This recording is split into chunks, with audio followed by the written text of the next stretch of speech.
sometimes it's hard to pick out the words. But this is saying, like, if you are walking in poison swamps, be careful.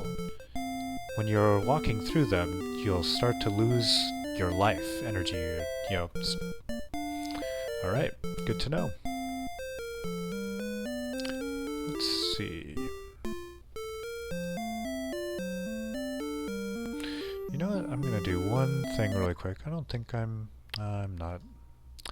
Didn't record the other things. So anyway, I'll just start in the middle here for this video on YouTube since I don't know how to get videos from Twitch. But alright, so I think I've talked to most people in this town. Let's go ahead and head out. Alright, so we want to get 8 more gold before we have to heal at the inn or die. Let's see if we can do it. Man, I'm still only hitting for 1 hit point. I don't know about this. And he's hit me for 2. Things are not looking good. Okay, I got him for 2 there.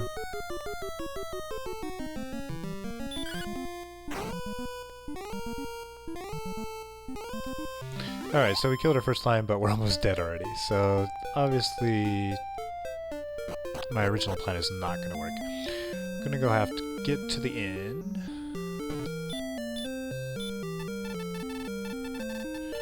Spend 6 gold. And hope we can make money faster than we were. Because if I just keep on killing 6 enemies and having to go back to the inn several times, well, that is not going to work very well.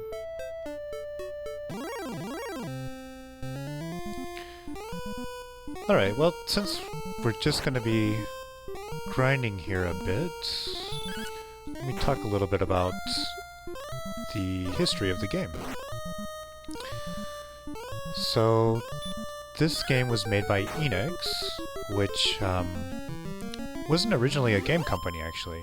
I actually forget what their original purpose was, but they formed the company with the name Enix because it was a combination of 2 words. One was the first computer that came into existence, which was... oh man, what was that computer called?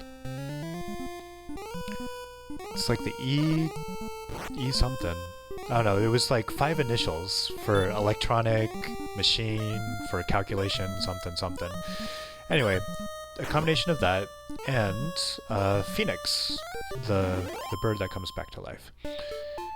And it started out as a really small company. It had been making games for some PC machines. About 2 or 3 years, I think, before they made this game. And then when they decided that they would start making games, they held a competition to see if anyone was good enough to make some successful games for them.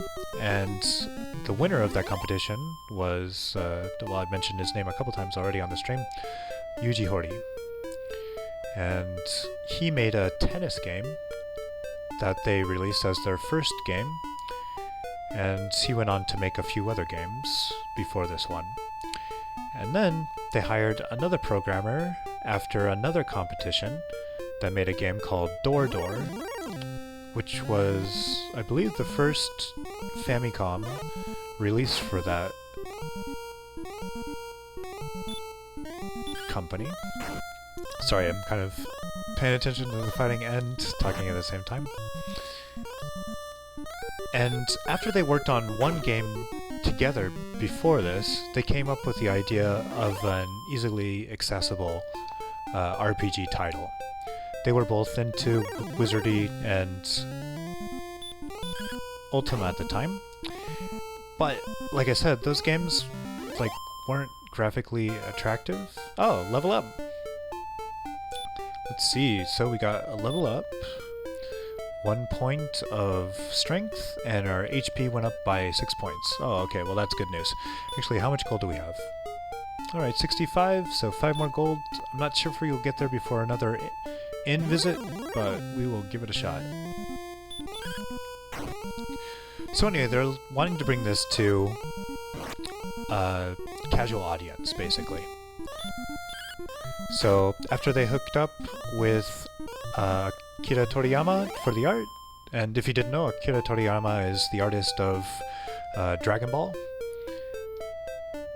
So, yep, they had the jump connection, and he went ahead and joined the team for the character art.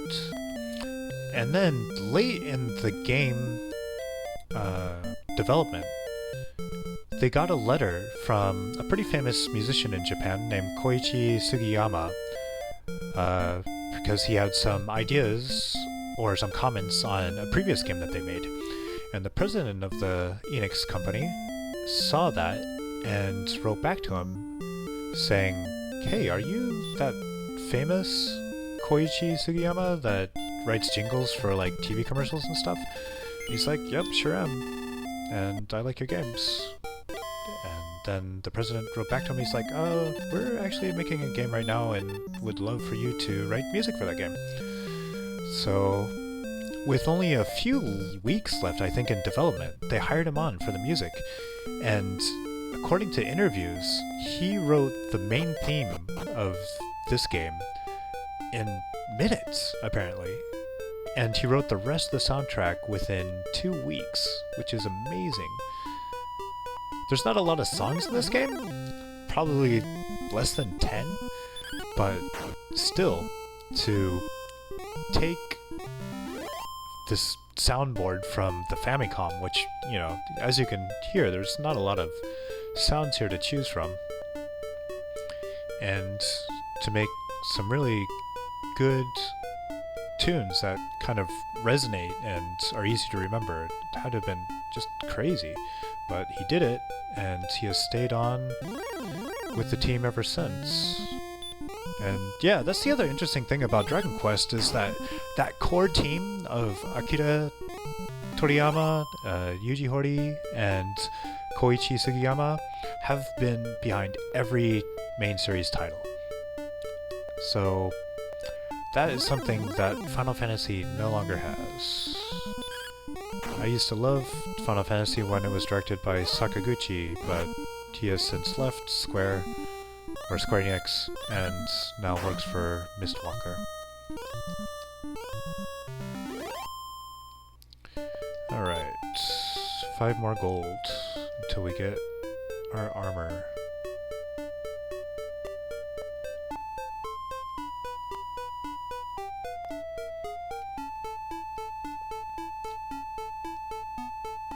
Oh, I forgot to mention, the other programmer that programmed Door Door is named Koichi Nakamura.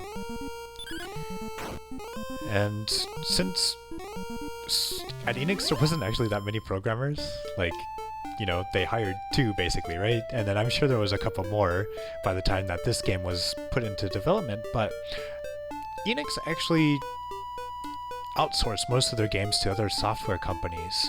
So they had the main planning staff and the directors, but the people that actually programmed the games were different people.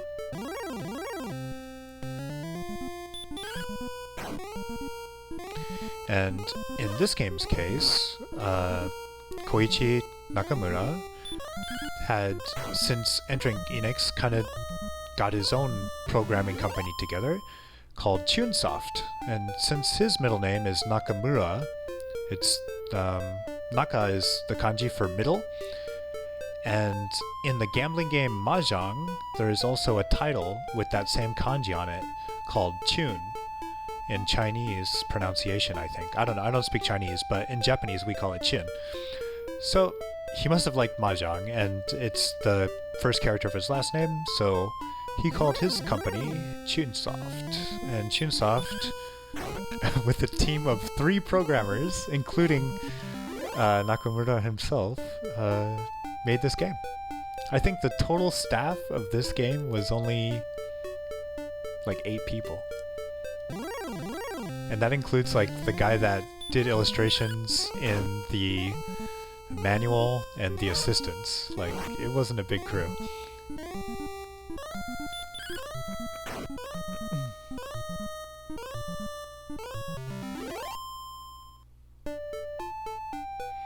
See, where are we? Oh my god, we have enough money for our armor, so let's go get that.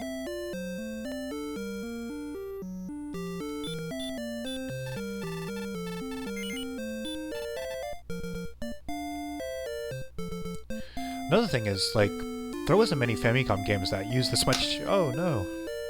It looks like I got a phone call from someone, but I am not gonna pick that up right now. So, what was I saying? Okay, yeah, this was one of the first Famicom games to have this much text. So they were using a really small RAM cart when they were developing this game, and had to do a lot of things to save text. So even though it doesn't seem like there's a lot in this game or a lot of dialogue or anything, like, I guess it ate up almost all the memory, and they had a really hard time getting everything in. So there's actually— I mean, I'm not gonna I'm not sure if you can spoil this game or not after 30 years, but you know, just in case someone's watching this for the first time, I don't want to spoil anything for you. But there's basically only 2 main quests in this game. So actually, we've been talking to people in town, and I actually haven't heard anyone tell us about where to go. Anyway, let's get our armor now. Sorry, I keep on talking. Yeah, we want the leather armor. No. So, let's see, are we equipped with that now? I hope. Let's see, Tilsa. Okay, good. Yep, we got the leather clothing, I guess, and the club. Now, it would be nice to get a shield, and maybe even that dragon scale if we could. Let's see, how much was the shield? I think it was over 100, so it might be a while before we get that shield. Oh no, it's 90. And the copper sword is 180. Okay, so I'm thinking I want to get to level 3, and then maybe we'll go to the next place, but is there anyone in this town that tells you where to go? I think they just wanted you to— oh, who's this guy? Let's see. Oh, be careful of bridges. If you cross the bridge—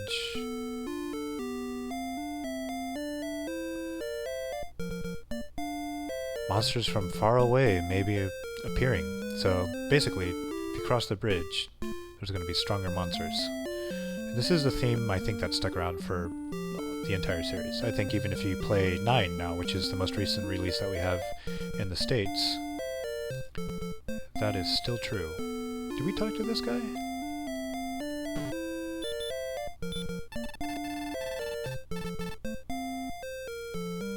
Oh, yeah.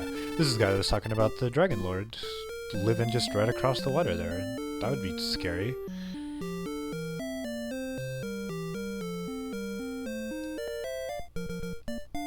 Alright, now my phone has stopped ringing, so that's good.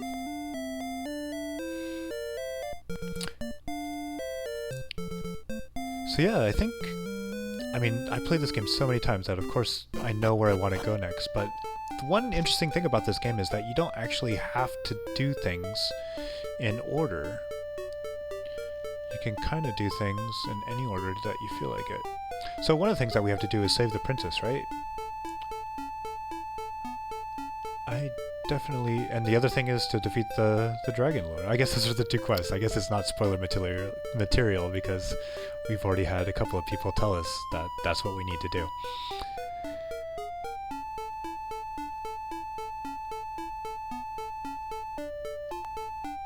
Oh my god, no one's attacking us. There are times when I'm gonna wish that that happened, but right now I want to fight to get to level 3 here.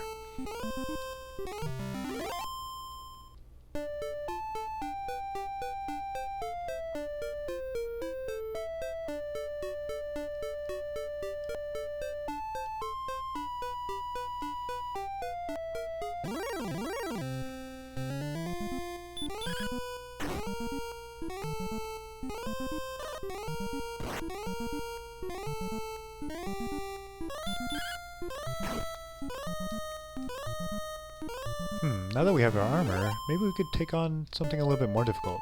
You guys are probably sick of just saying slimes all the time. So we got the blue slimes, which are the weakest slimes, and then the slime betas, I think they're called in Japanese, which